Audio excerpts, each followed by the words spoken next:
Today I want to take a few minutes or moments and talk a little bit about causal attribution and how it relates to eventually what we're going to be talking about in the future with regards to motivation.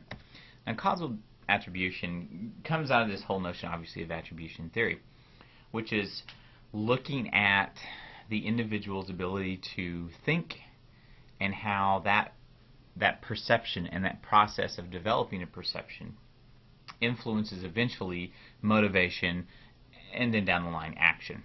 Okay, and if you kind of think of some of the basic ideas of attribution theory, it starts with the notion that we as humans try to understand and then therefore predict things. And this is going to be very important, not just for psychology in general, but also for what it is we're doing, especially within this first section of the course, is that before you can have some sort of behavior or decision-making process that's going to be impactful in an organizational environment, you have to understand the concepts, the things that are out there, and how and why people do what it is that they do. And so, taking that one step further, and if you remember near the beginning of the course, we spoke about this idea of critically thinking. Okay, well, you take critical thinking, and what it allows us to do, or what it asks us to do, I guess more accurately, is to look at and understand ourself, self-reflexivity, and how and why we do what it is that we do. If we're able to look at what we do, what influences us, then we're better able to understand and eventually predict what's going to happen with us as an individual down the line. If you as a leader or manager is able to do that or sort of chart that progress for each of your employees, then you're able to more or less try to predict where it is that your organization is going to go based upon the attributes and the skill level and talent you have in your organization. So, causal attribution theory, which again is an extension of attribution theory, is looking at, again, motivation and cognition, but it's primarily looking at why we do something. Okay, we know that as people, as humans, regardless of whether you're an athlete or not, you're going to try to explain or justify in some sort of commonsensical way everything that you do. But really for us, we want to, if you have success, why do you have success? If you fail, what's the genesis? What's the root cause of that failure? And that why is what we're really kind of looking into. And, when you look at people's rationalizations or justifications for failure and or success, it really tells you a lot about who they are as a person and how it's going to impact their performance in the future. Also, what it's going to look at is help us to examine the motivation for successful and future performance. Because you have people that may be blame shifters, if you will. They're never going to be responsible or take culpability for their behavior. The success or the failure, is always going to be some other person's fault. That inability to look deep inside themselves and see that they are part of the problem. So the solution, as the cliche goes, what you're dealing with there is an employee or an athlete that's probably going to be much more extrinsically motivated. That person's not going to be driven from within. You're going to have to develop an environment around them that helps to move them forward and help them grow as a person and with regards to their performance. So, as we're kind of trying to understand something like causal attribution, there are some basic concepts. Okay, the first one is this whole idea of the locus, and it's not locus as in the bug. Okay, there's no plague here or anything like that. Locus is basically talking about the location, the genesis, the singularity, if you're talking about like the theoretical physics in a black hole, the cause of something. Okay? The locus is the cause. Is it internal or is it external? And what is going to be associated with that is this notion of self-esteem, how you feel about yourself, especially global self-esteem. Okay? And so if you kind of look here, what you start to see is that, if your success is going to be related to basically who you are as an athlete or an employee, well, when you fail, because everything is internal, that's going to decrease your self-esteem. Right? Now, obviously, if it's different, if the success is, attributed to some sort of external cause, maybe to the coach or to the play calling or something like that, to the rest of the team, then the success or the failure isn't going to impact the self-esteem nearly as much. All right? So locus, again, this internal versus external is going to be very, very important. Another basic, almost commonsensical idea is the idea of stability. And that's just simply talking about that cause or that locus that we just examined. What's the likelihood that's going to change in the future? You know, is it stable or is it not stable? Well, think about it. If it's very, very stable and nothing will ever change in the future, then it's going to be very difficult to get people to change a mindset. You need to have the possibility that something can be altered. Okay, and then the kind of example I give there is that if you're talking about this whole idea of sales, selling tickets, according to the most recent Sport Business Journal, they have kind of an economic index with regards to the top 102 sport markets in the United States. And Wichita, as a community, tumbled from 15 to 87, which is the largest drop in the index history, which has a lot to do about the economy of Wichita and the Wichita metro area. Well, okay, that whole idea of the economy is going to be important to the motivation for people to keep banging their head against that proverbial wall and trying to sell, sell, sell. Realizing that, okay, if they know that it's the economy that's constraining, retarding, or influencing, really in a negative way, the sales, then you know that's external, right? Well, you have to hope that that economic climate, that external cause is going to evolve, that it has the ability to change. If it doesn't, if it's going to be like this for the rest of these individuals' professional life, then their motivation to keep trying new things and keep working hard is going to greatly decrease. Controllability is another one. This is exactly what it sounds like. Do you, as an individual, as a person, do you control the locus or the cause? Yes or no? You know, if you, we know that because a lot of this stuff is kind of the antecedent to talking about motivation, we know that a lot of this relates to the whole idea of an ambition. All right? Ambitions to go out and do things. Well, if we are responsible for our success, and we know that, and we have control over that, and it's part of who we are, then that sense of pride, either for the individual or for the collectivity, is going to be greater. But that means that the failures are going to cause some sort of residual guilt. And if you keep failing at a task, that's going to be an indictment on you. And you're going to get frustrated, and then at some point you're going to feel ashamed for not being able to complete everything. Okay? And so you can kind of think of that, and you can probably think of a million coaching athlete examples. You know, the whole idea that you're trying to master a task. Well, if you can't do that, if you're failing constantly over and over and over again, for me it was trying to hit a curveball. It just wasn't going to happen. You know, you get angry, you get upset, and then at some point that anger and feeling upset is going to evolve into just, I'm embarrassed, I'm ashamed, I can't hit it, I feel stupid, that kind of thing. And so that's what we always talk about, either like a manager or leader, but also a coach, being a pop psychologist, because you're dealing with emotions. Emotions are related to the environment, and within that environment you have things, different tasks that are occurring, and it's how that individual relates to each task which is embedded in the environment. And so each person, as we talked about with personality, each person is going to face adversity differently. They're not going to do it the same way, and so you can't treat everyone the same way. You can't paint everything with a broad brush. You have to focus on the individuality of employees or athletes. These are just some individuals. There's been a lot of work done on attribution theory, especially with regards to understanding causality, locus of control, and that kind of thing. And so we just kind of want to briefly go over some of these.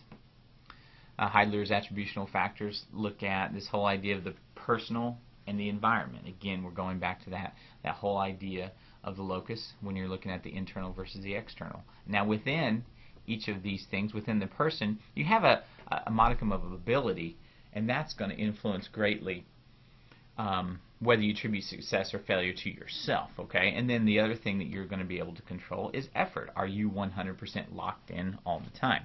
Well, now let's think about the environment. this situation. What are you doing? And the difficult level of the task. I remember for me, I'm right-handed, and not only am I predominantly right-handed, my left hand was more or less useless in the game of basketball. All right, so learning to dribble with my left hand was a very, very difficult thing for me. All right, or if you want to talk about something like your team has a great home winning record. All right, but going on the road to beat a team, that is going to be a difficult task. All right, to do that, you can put forth your best effort, but there's going to be a modicum of luck involved. Now you're starting to see those things that you have that are going to be related to the individual, and things are going to be a little bit more within your control as compared to the things that are going to be more the environment. And that's going to be important because something that might be also extremely external is the weather. You can't control the weather. If you're talking about playing playoff baseball, Major League Baseball, in October, depending on where it is, it's going to be cold. We have the Super Bowl. It's going to be at some point outside in New York in February. Weather could be an issue. You just don't necessarily have controls over of those different types of things. Another way of kind of looking at it is through Weiner's two-dimensional model, where again you have the locus of control, the internal and the external, but then you combine that with that whole, remember we talked about stability and how that's going to relate to things going on in the future and so on and so forth. And what I really like about this two-dimensional model, one, being that you're only dealing with two dimensions, it's a little bit more commonsensical, but it also can be, if you look at kind of a basic flow chart, it's very, very nice and easy to follow the behavior. So basically you're going to do something, and especially from a coach's point of view, you're going to teach someone some mechanistic aspect of a skill. So you're going to show them how to do it, or you're going to tell them how to do it. So they're going to perform the action. Then you're going to sit there and you're going to evaluate it. All right, and then you're going to think about the athlete, especially. Generally speaking, were you satisfied or not satisfied with how you just performed that action? And you're like, well, I felt pretty good about it. It was a personal best or a personal record, let's say, but there are some things that I can improve upon. And then that's getting you to this number 4 in terms of the causal analysis. And you're talking about control, and you're talking about stability. And I ran a personal best, let's say. I could have done something a little bit better during the race, but I was hampered by the wet conditions. Okay, now you're starting to talk a little bit about not only what you can control, my effort, my performance, but some of those other things you can't necessarily control. Let's say I drove a good race, if you're talking about a NASCAR driver or something.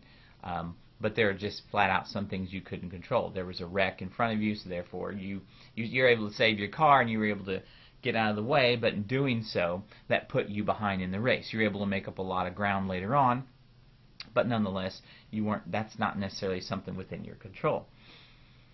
And so, as you start going through that process of 4 and 5, you start thinking about, okay, what did I do? What can I do? Some things I can't control. I can only put forth my best effort, and so I feel good about that.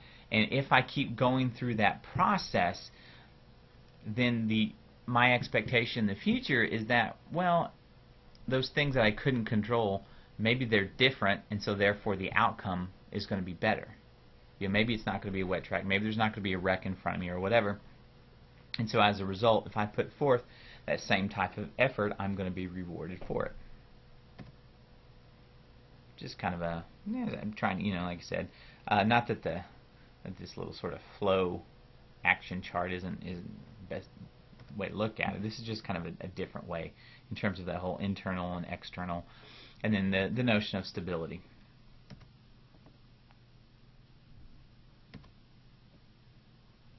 Now, Weiner kept on thinking about these ideas, and he took it one step further. He had his two-dimensional model, which is pretty straightforward and makes quite a bit of sense.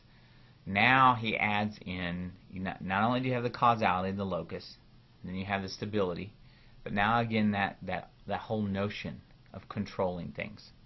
All right, now the stability and controllability, a little bit different.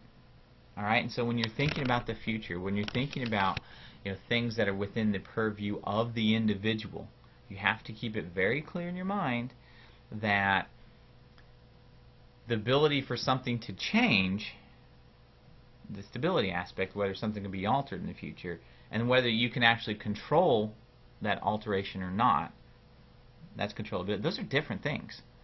All right, one is the opportunity, the other is whether you fill that vacuum and take hold of that opportunity. All right, and so that three-dimensional model is kind of interesting because it starts talking about you the person in terms of your effort, you the person in terms of trying to understand success and failure, and what role you play in that. Whether things that you can control are going to be like your effort. Well, can you control injury? Yes and no. To some extent you can. You have to make sure you're in the best possible shape and all that kind of stuff.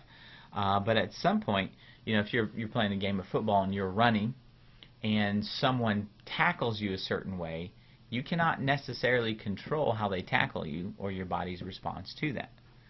All right, and that's going to be a very, very important thing when you talk about, for those of you that are kind of interested in coaching and dealing with kind of the psychology of injuries. A lot of athletic trainers are starting to buy into some of these ideas, because what you start to see is that some people, depending on what type of injury, they actually blame themselves that they got hurt because they should have altered the way that they did something, the way that they hit someone, the way they tackled them, the way they kicked something, or I should have warmed up and stretched my hamstrings more, and those types of things. And what we do know is that once you start questioning the stability or the causality of something, and it kind of manifests itself in the controllability dimension, once you start doing that, then there potentially could be a lot of anxiety that develops, especially during the injury process. And the reason I say that is because in professional sports especially, the injured athlete is oftentimes literally segregated from the rest of the team,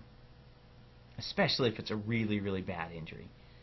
Okay, and the original idea was that, well, this person's out, and we have, as a team, we have to kind of move on, and the fact that their athletic performance will not be a part of our collective performance, right?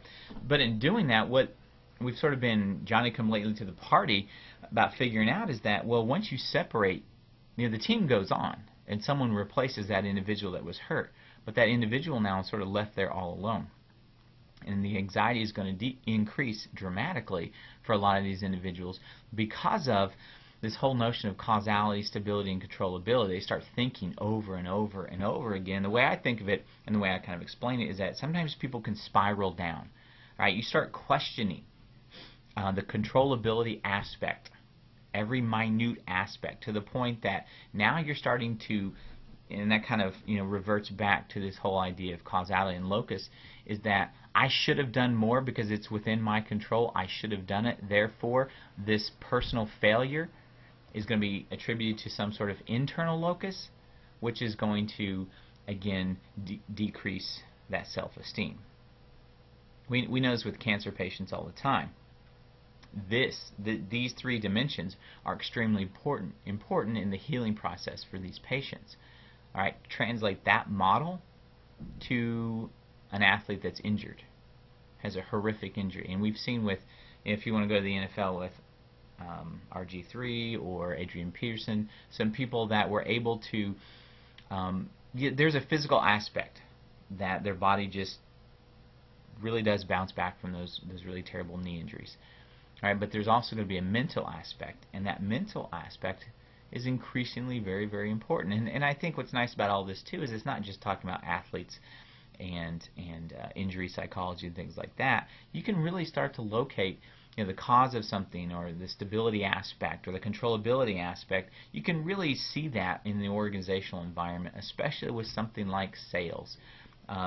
Depending on the sport property you're involved with, commissions and sales, that commissions are much more popular in the business world. Maybe not as much in the sport business world, but a lot of that depends on the organization that you're involved with. And so you have a lot riding on the line, and there is you can, if you're given 100 names and you really only get 2 or 3 sales from, I don't know, a few of those individuals, that's a difficult thing to deal with. You have a 97% failure rate. How do you explain that? How do you justify that? How do you rationalize that? And as a leader, as a manager, you're going to be part of that process for helping those individuals grow, especially those that don't have a lot of experience in the industry.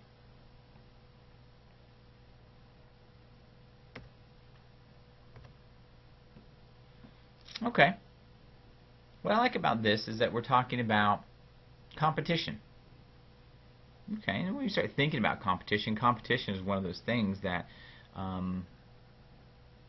basically it takes the sports field and translates it into larger society. Now a lot of these ideas and examples were developed in reference to sports psychology, but for us, you can start to see some of the parallels because it's an extremely competitive environment, sport business environment that many of you are going to be a part of.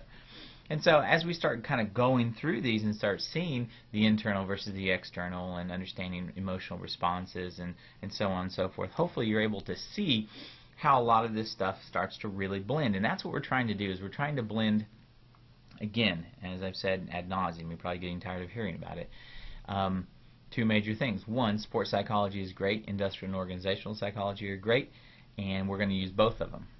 And also, a lot of the ideas that we talk about, these concepts, these theories, they don't operate in a social vacuum. They work together, and that's what's going to be very important when we get down to that understanding the covariation principle. Okay, is that lots of things work together at one time. So, locus of causality. All right, we prefer, as a manager, as a leader, that people focus on an internal locus of causality. Because what this does, if you're able to accept your responsibility for whatever happens, good or bad, that shows a level of critical thinking and self-reflexivity. Within that is the hope, if you will, of better performance. Okay? Because you see what's happening, you don't enjoy the fact that you failed, because it's your personal responsibility to not do that. Therefore, in the off season, next week, next practice, whatever, you're going to take it upon yourself to try to alter that future behavior. And that's that sense of intrinsic motivation that's so key. And we'll talk about this very, very soon. But the intrinsic form of the internal form of motivation is the most preferred because it is the most powerful form of motivation.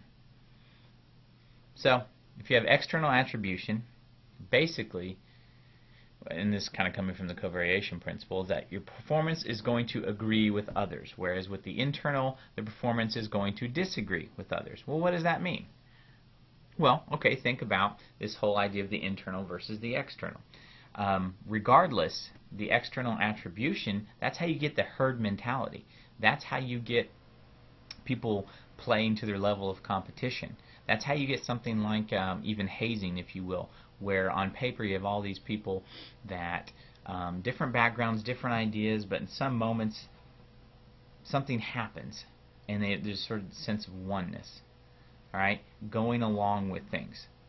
Now, we're not saying that going along with things is always bad, all right, but again, if you're able to hold on to you as an individual, you see that the group is doing something, and as an individual you want to make sure that your performance is related to what you have causality and control over.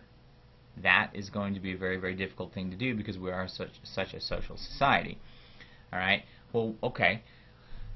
The reason it's so difficult is because once you start thinking about these things, our emotions of conformity, of want, of desire, of wanting to be liked by others, those positive things, that's going to influence this whole notion of causality or locus. Okay? And so what you want to try to do is the affect-attribution relationship.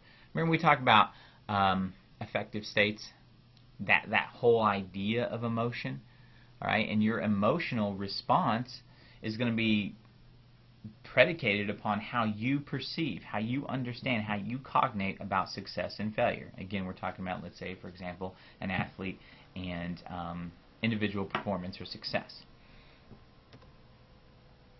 Okay. Failure, if you think that failure is going to happen all the time, what's going to be the likelihood that you're going to continue to do that particular behavior? We know that the best predictor for future performance is past performance. Okay? But within that little cliche, there still has to be malleability. You want to make sure that there is a sense that if you lost today, next week, next game, whatever, that you can win.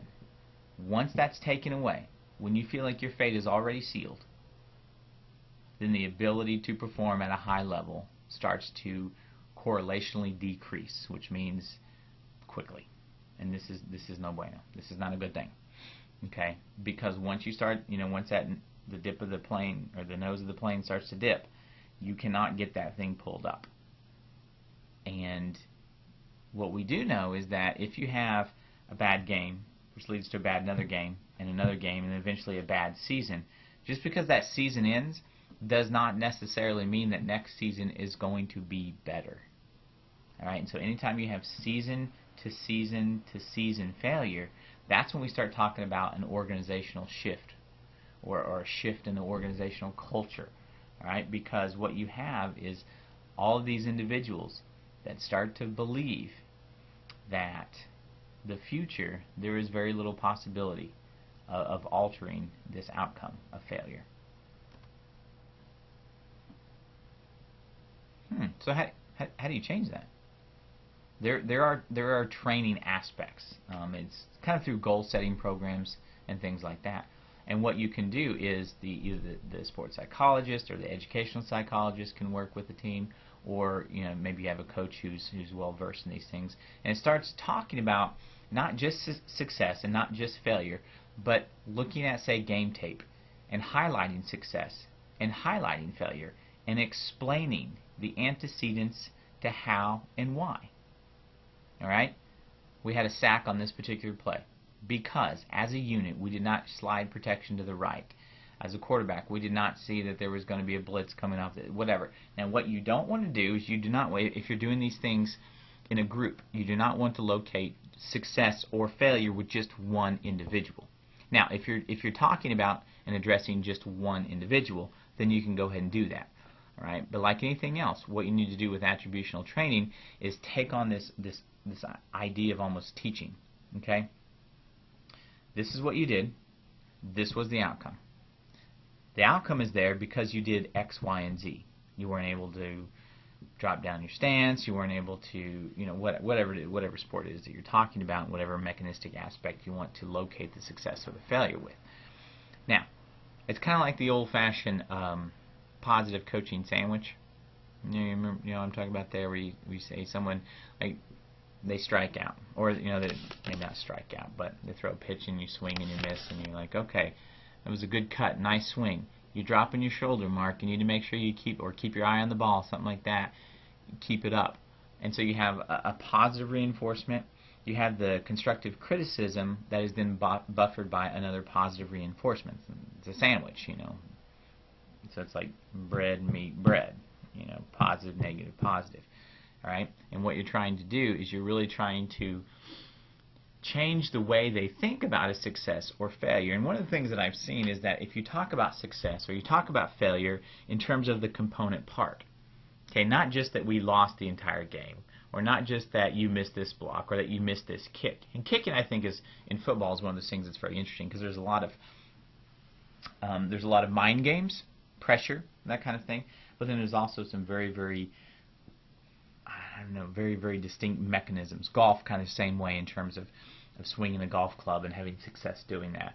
And if you break it down into tiny bits and pieces, instead of talking about, well, you got a bad swing here, then it's going to be more effective in the future. Also, you can have, within the course of one mechanistic aspect, you're talking about a swing of a golf club, you might do 3 things well and 1 thing poorly. And you want to break down that one execution of an event, that one swing, into these different little pieces, parts. And the reason I talk about using that whole mindset, and we'll talk about this later in the semester, is that the human mind kind of tries to funnel bits of information. All right? And we can only take in so much information and really digest it at one time.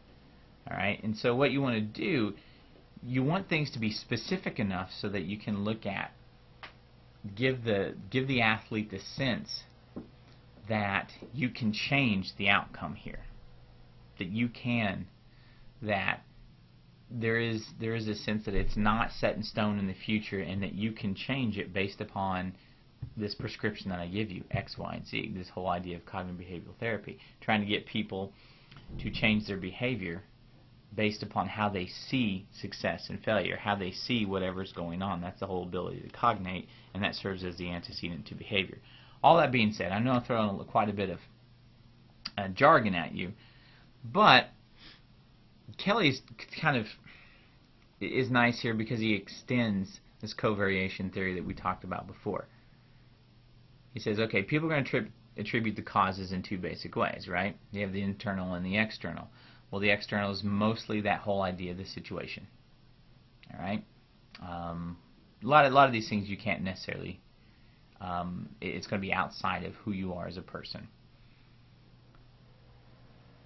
When you start getting into the internal, or what he refers to as the dispositional aspect of the person, if you can get the individual athlete to see who they are, not just at that moment, but how they are motivated in general, their disposition, their kind of overall general view on things. If you can get that individual to take who they are and put themselves into whatever task is at hand within that sport, okay, then you're able to get that substantive change. So if we're talking about someone took a dumb penalty, and what you're trying to do is you say, hey, look, you do intelligent things all day long, and then in certain moments during the game you do very, very ignorant things. Okay? That's kind of associating this whole notion of the internal and trying to connect with that person one-on-one.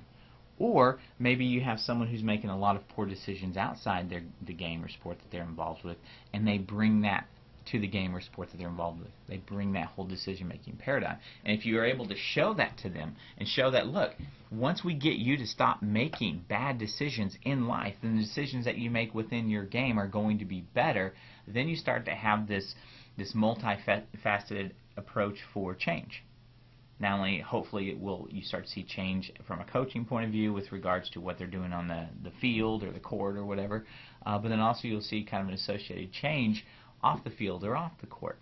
And that's kind of one of the very, very unique things about sport, is that, you know, we talk about sports psychology. Well, we know the relationship because of the role that sport takes on in a lot of athletes' lives.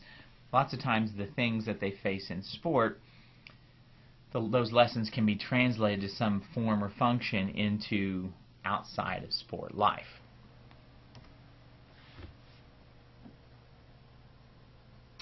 Egocentrism is, oftentimes we talk about someone having an ego as being a bad thing. And egocentrism, if you're egocentric, it's you're thinking about you and you're processing everything through you. Okay? That's not always, it's not necessarily a bad thing. Okay? But it is a very, very individualistic thing. And the reason I like to talk about egocentrism, and I think one of the reasons it's very, very important, is because we are a very, very, very individualistic culture here in American culture. But we tend to consume team sports. So understanding the role of the individual within that team concept is a very difficult thing. And so an ego-enhancing strategy is basically someone saying, I'm going to take credit for all the good, but anything that bad happens, I'm not really responsible for that. You know, it's someone else. I'm always going to be a deflector, as we talk about a blame shifter. All right? Now, how does this work in the sport organizational environment? College athletics, for example.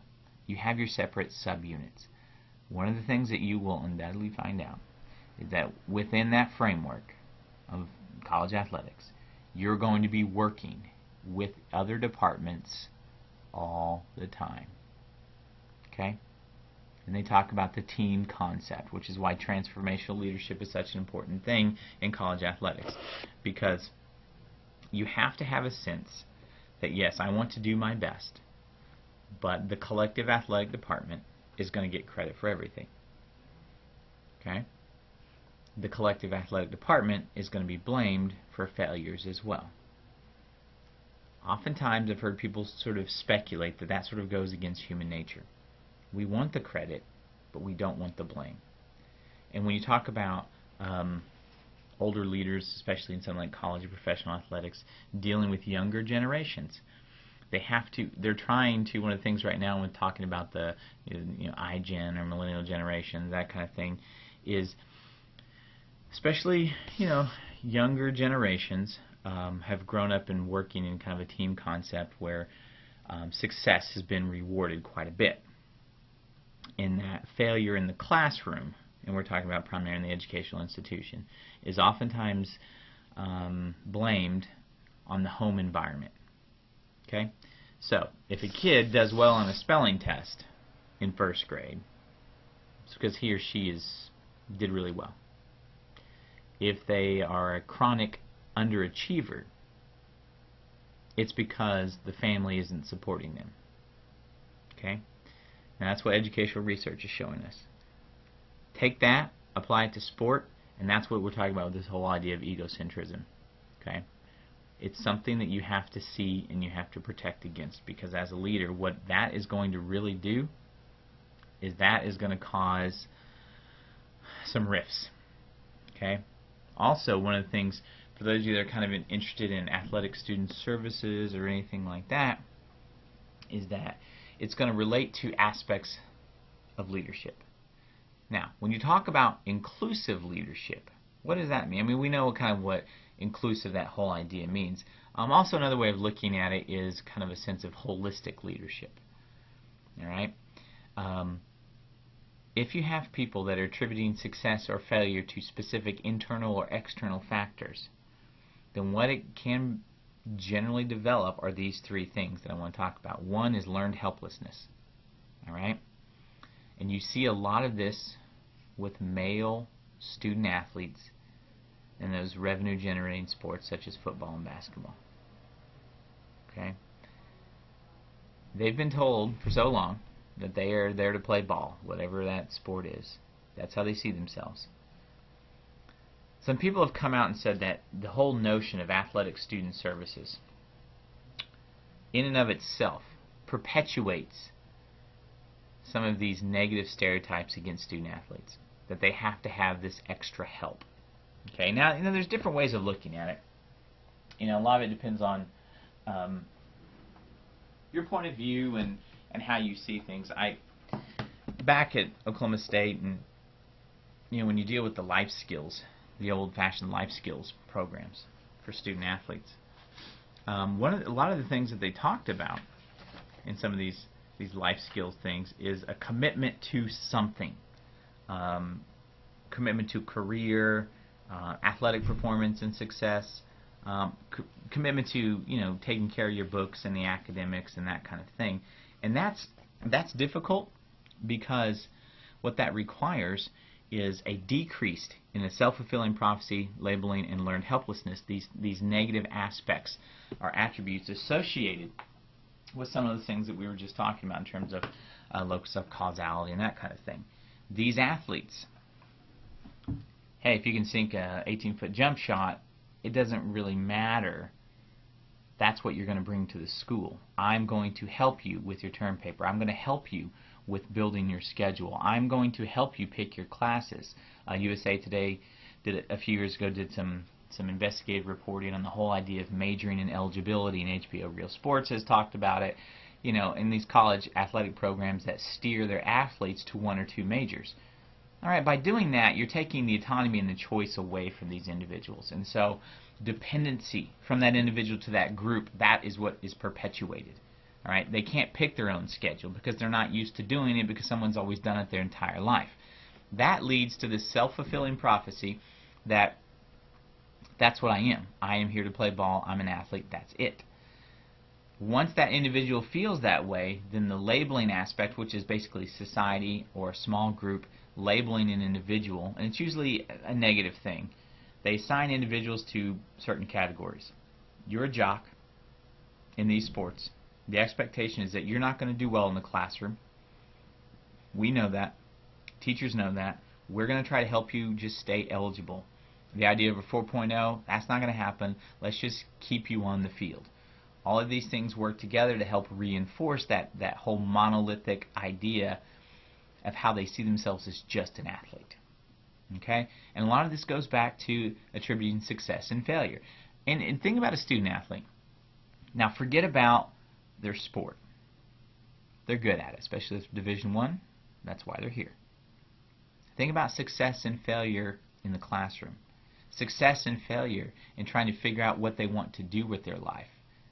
Because sport is only supposed to be not necessarily the destination, but a process to, a means to that goal. Okay? And so that's how we try to tie a lot of this stuff in. This is why I like to talk about some of the experience I've had with life skills programs, or anytime you can get someone from athletic and academic student services to talk, because it's talking about, they may not use a lot of the nomenclature of locus and stability and controllability, but you're talking about how you attribute success and failure, especially to those things that are related to the non-athletic parts of the lives of athletes. And that's, we talked about before, the development of sports counseling. That's where it really kind of comes from. Kind of an extension of what we were just talking about there is this whole notion of social world. And it's just a concept that comes out of social psychology, which is how we see ourselves. Okay? Here on campus, in the athletic department, that's a social world.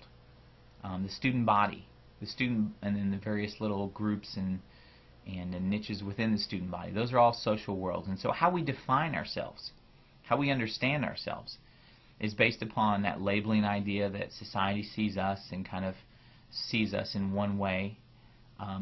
Society has helped me get to this point because they assumed I didn't know how to take care of the academic side of whatever it is I was doing because I'm just an athlete. All these things work together, and a lot of it goes back to that individual's ability to understand their success and their failure. What influenced my ability to succeed? And here's something that just kind of makes it just so complicated at times. You can be extremely successful in your sport and highly unsuccessful in every other aspect of your life. Are you a success? Many athletes would say yes, because they see themselves primarily as an athlete. So whatever they do on field, on court, on ice, that's going to be how we remember them, and that's going to be how they define themselves. A lot of what this social world's idea, or a lot of some of these ancillary support counseling based programs or people and roles and positions in sport are trying to do, is trying to erode that idea. You are an athlete, but you are a lot of other things. How do we go about developing those other aspects of your personality?